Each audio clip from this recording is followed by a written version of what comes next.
U.S. presidential candidates Senator Bernie Sanders and Elizabeth Warren got into a fight this week. Warren reported that Sanders had, in a 2018 meeting, told her that he didn't believe a woman could win over President Trump in the 2020 election. Sanders denied he said it, but the two raised a question that many Americans may have asked. Can a woman win the upcoming presidential election? 3 women remain out of an original 6 in the Democratic primary for president: Senators Warren and Amy Klobuchar, and Representative Tulsi Gabbard. They may face a harder road than the men in the race.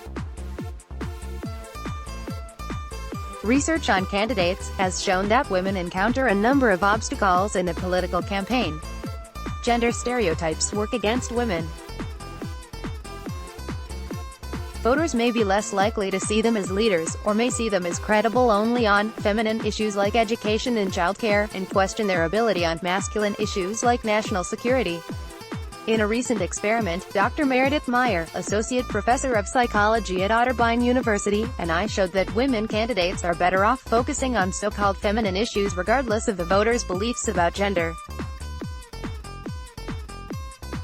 People often form negative attitudes against those who deviate from gender norms, we concluded. Female candidates who tend to focus on issues stereotypically thought of as feminine are generally more positively evaluated than those who focus on stereotypically masculine domains. This means that even though presidential candidate Elizabeth Warren enjoys widespread favorability among Democratic primary voters, they may be reluctant to vote for her. Defeating President Donald Trump is an important concern for these voters. As much as they might like Warren, they may prefer what they think is a safer bet for the general election. But a man isn't necessarily a safer bet than a woman. Missing pieces. There are missing pieces in political scientists' understanding of female presidential candidates that limit our ability to make confident statements about gender and electability.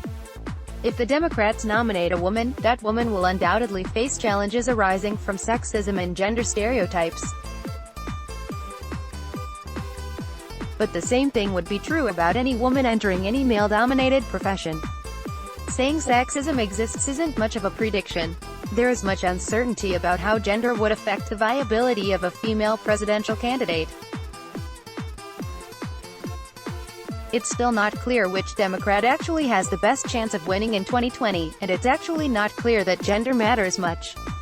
The data problem. Political scientists study campaigns to see how various circumstances might affect the outcome of an election. For example, a researcher might want to know the best way to encourage people to vote. To answer this kind of question, a researcher will look across multiple races, measuring a wide variety of factors. Comparing and contrasting similar and dissimilar factors in candidates, messaging and other aspects of campaigns allows researchers to create statistical models about what factors matter in a campaign. Scholars then take those findings and make predictions about similar campaigns. Congressional races are especially useful for this task because there are 435 races every 2 years, which means we can collect data on a large sample of candidates and campaigns within a tight time period. But it is difficult to be certain about what matters in presidential elections because they are so unusual. Presidential campaigns are very different from other kinds of campaigns. Voters and media pay far more attention, and this attention can alter the campaign effects. This means that research on congressional campaigns doesn't necessarily apply to presidential campaigns. Political scientists can try to generalize by looking at presidential elections on their own, but this becomes a problem because there are so few of them, and politics, voters, campaign techniques, life, the universe in general, have changed over time. Collecting data during a campaign can tell you what happened in the last presidential election, but that doesn't necessarily tell about future campaigns. Put simply, the 1952 Eisenhower versus Stevenson campaign does not tell us much about the 2020 presidential election. The Hillary problem. Obviously, it is even more difficult to have a general understanding of how gender affects presidential candidates. Hillary Clinton is the only woman to win a major party's presidential nomination. She's also the only woman to ever come close to being elected president. It is difficult to make scientific statements that can be generalized to larger groups, let alone predictions about future events, when you start with a sample size of 1. In practice, much of the research about female presidential candidates is research about Hillary Clinton.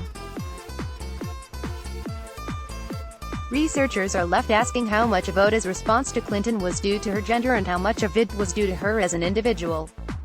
There is little doubt sexism played a role. Research suggests that sexism motivated some voters on President Trump's behalf in the 2016 election. But did Hillary Clinton's gender alone guarantee that sexism would be a mobilizing factor in 2016? Did her unique personal history encourage more sexism, or did the public's familiarity with her actually decrease the importance of sexism relative to her own personal conduct and reputation? Is it even possible to separate sexism from evaluations of Hillary Clinton? Scholars don't know the answer to these questions because they have no one to compare with Clinton. The Trump problem. Adding to scholars' confusion is that the 2020 Democratic nominee will likely face President Trump, who is also a unique kind of candidate. In their work on the 2016 election, scholars Nicholas A. Valentino, Carly Wayne and Marcia Osino find that sexism and anger combined to mobilize turnout on President Trump's behalf in 2016. However, they point out that there is really no way to disentangle how much of sexism's mobilizing effect was due to Clinton, and how much may have been due to the president's own sexist behavior and campaign rhetoric. Research indicates that some respondents felt their national identity was tied to stereotypical masculine traits and worried that Americans were becoming too soft and feminine. These so-called gendered nationalist voters responded favorably to Trump's hyper-masculine rhetoric. Since it is unlikely the president will alter his rhetoric in the 2020 campaign, it seems fair to assume he will do well with these voters again. Sexism could still be a mobilizing force for Trump voters regardless of whether or not the Democrats nominate a woman. Party loyalties. Research on female candidates often looks at views rather than votes. In our experiments, we studied how voters responded to male and female candidates who used gender stereotypical and non-stereotypical campaign appeals. We showed participants campaign messages from male and female candidates and measured how respondents rated the candidates on warmth, competence, authenticity and likability. This approach works well if you are thinking about how candidates might fare in a primary election where policy differences between candidates may be less important than voters' feelings about the candidates. But in a general election, and particularly in a presidential election, partisanship is often the key determinant of vote choice.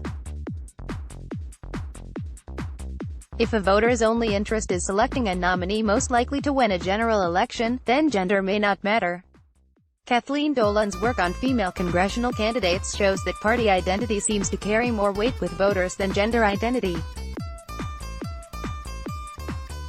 While her work focused on congressional elections, it suggests that Democrats who may prefer a man to a woman will still vote for a female Democrat, any female Democrat, rather than Republican President Trump.